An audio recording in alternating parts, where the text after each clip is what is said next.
Jamie Weinstein is with us, the senior editor at the Daily Caller, dailycaller.com. Hey, Jamie. Hey, Tom. Boy, your website's making news these days. A lot of it with Crazy Wayne, but it's great.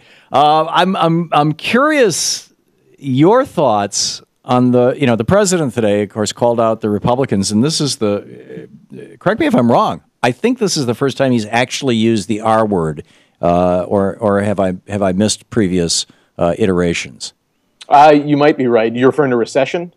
No, I'm referring to Republicans. Republicans. Oh, I think he's used Republicans before. I'm not sure. You might be right. I mean, because I've been yelling at the TV for 4 years, going, he says, well, it's in this town or on some of these other people. There's some people believe, and I'm going, it's Republicans. Just say it. Well, he's certainly implied Republicans many times. I would be hard to believe that he hasn't mentioned them. I mean, I almost swear he has. But you might have been keeping track of this better than I have. Yeah, well, I've not been obsessive about it, but I certainly noticed it today. In fact, here, clip number 2. This is the Republican. This is the president calling out the Republicans. So now Republicans in Congress face a simple choice. Are they willing to compromise to protect vital investments in education and health care and national security and all the jobs that depend on them? Or would they rather put hundreds of thousands of jobs and our entire economy at risk just to protect a few special interest tax loopholes that benefit only the wealthiest Americans and biggest corporations? That's the choice. So, which is it, Jamie? Well, it's a very clever strategy by the president with this cutting out loopholes. What, the truth? It's a clever strategy? It's definitely a clever strategy. And even if you agree with it, it is certainly a strategy to try to expropriate part of what Romney was campaigning on, which was reforming the tax code and cutting out loopholes without the second part, which is lowering rates. But hang on just a second. The biggest tax loophole there is in the private tax code, well, arguably the biggest loophole that there is the individual mortgage deduction. And the second biggest is the child, you have kids tax credit or tax deduction. But they're used massively by middle class people. But the biggest one that the fat cats are using is the carried interest / capital gains one, the one that allows Mitt Romney to pay 8, 9, 10, 11, 12% on his income taxes, whereas his physician is paying 39% on his. Well, income taxes. I think those are conflating two things. I agree with you that hedge fund managers probably should be paying. That is their primary source of income. It's not really investment income in my mind. But what Mitt Romney was getting was a little bit different. That is capital gains. I see a difference between the two that you're suggesting. So what you're saying is that people who earn their money with money are so superior to those of us who just work for a living that they should have their own special tax category, which is much lower than ours because they're the gods of our society. Of course not. They've already paid taxes. It's this is paying extra tax in a way, and it encourages investment, which is good for the economy. In other words, what they're doing is so noble and so great that we should give them a lower tax rate. No, they've already paid tax. They're getting distribution from the company, which has already paid taxes. So now they're paying taxes again. I don't think they should be paying another 30%. When I pay Shano and Jim here, I'm paying with money that I got from our advertisers, and they all paid taxes on it. That money's been taxed before. Shouldn't we all maybe just pay a maximum 20% income tax rate or 15%? You're saying that there should be a flat tax rate of 20%. No, what I'm saying is that your logic is absurd. Respectfully.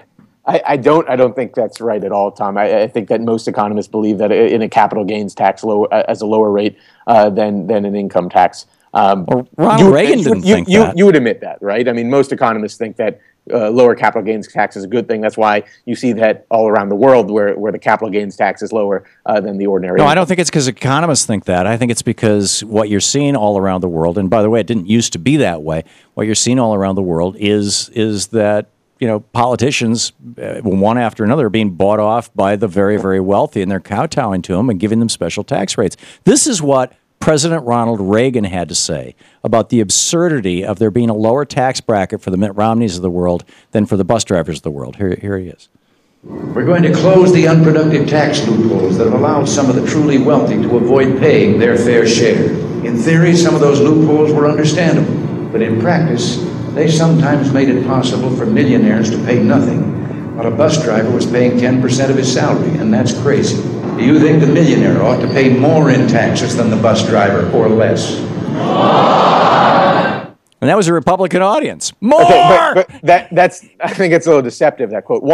One is that millionaires tend to do pay more. But than Reagan the average actually American raised on the average level. capital gains taxes. But Tom, before we move on, we got to address that. He didn't criticize the capital gains tax, which is what you're calling a loophole. He's criticizing loopholes in the code. No, Jamie, he was specifically talking about capital gains. That was the year that he actually raised the capital gains rate. 1986, for 1 year, the capital gains rate was 28%, as was the ordinary income rate. They were identical for a year because Reagan campaigned on it.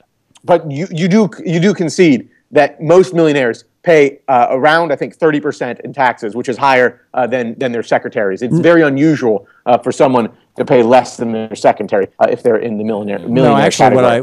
what I will tell you, this is no secret. I mean, Forbes talked about it. Of the 400 richest people in America, 100 of those 400 paid virtually nothing in income tax, and yet they made, these 400 people have more wealth than the bottom 150 million of us. I don't know what Forbes wrote. I do know the average tax rate of paid by someone who's making $1 million or more is about 30%.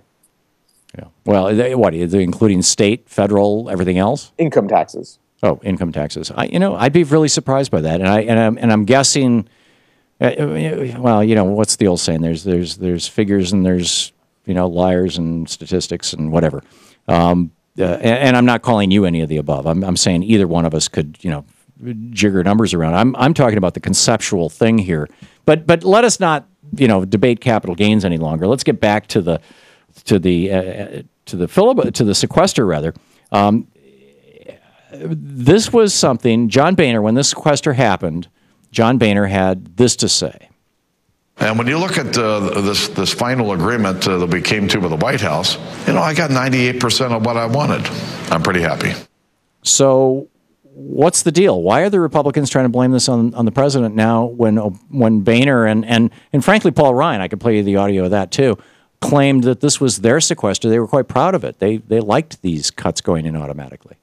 Well, we are aware that the president he was the one who came up with the sequester. That was his request within the 2011 bill, right? I mean, let's start from that basis. We know that's the case. He has never asserted that, no, to the best of my knowledge. Oh, that's been reported. Bob Woodward reported that in his book. I mean, I think that therefore it must be true. Well, I think it's pretty well established. But John Boehner loved it, and he got 98% of what he wanted. Republicans voted for it. There's no question. I mean, I don't think it was a particularly 2-1 over Democrats. I think especially the defense sequester is very troubling. I know some Republicans who have voted against the bill specifically because the defense sequester, I think Kelly Ayotte is one of them. So what do you think, Jamie? We're down to a minute here. I'm of the opinion that the Republicans are going to let the sequester happen because it's going to mean laying off 1 million people. Unemployment goes up. It makes the president look bad. You think I'm wrong? I don't think they want the sequester to happen. I think they want a deal, which they've been wanting for a while now, is to reform our long-term fiscal problem, which means seriously reforming entitlements. By voucherizing Medicare, in other words. No. That was Paul Ryan's proposal 2 years in a row. No, well, look, I'm not even criticizing that aspect. He did change it, but the point is that you need to fix Medicare and Medicaid to make them sustainable, and that's what they're looking for the president to work with them on. But they don't want the Medicare to be able to negotiate with drug companies. I think it's a different issue. Yeah. Okay. Jamie Weinstein, dailycaller.com. Check it out. Jamie, thanks for coming on with us. Well, thank you, Tom. It's always great talking with you. We'll be back. This is the Thom Hartmann Program. 15 minutes past the hour. Who's going to win and who's going to lose? Somehow it seems like the American people are going to lose no matter what. We'll be back.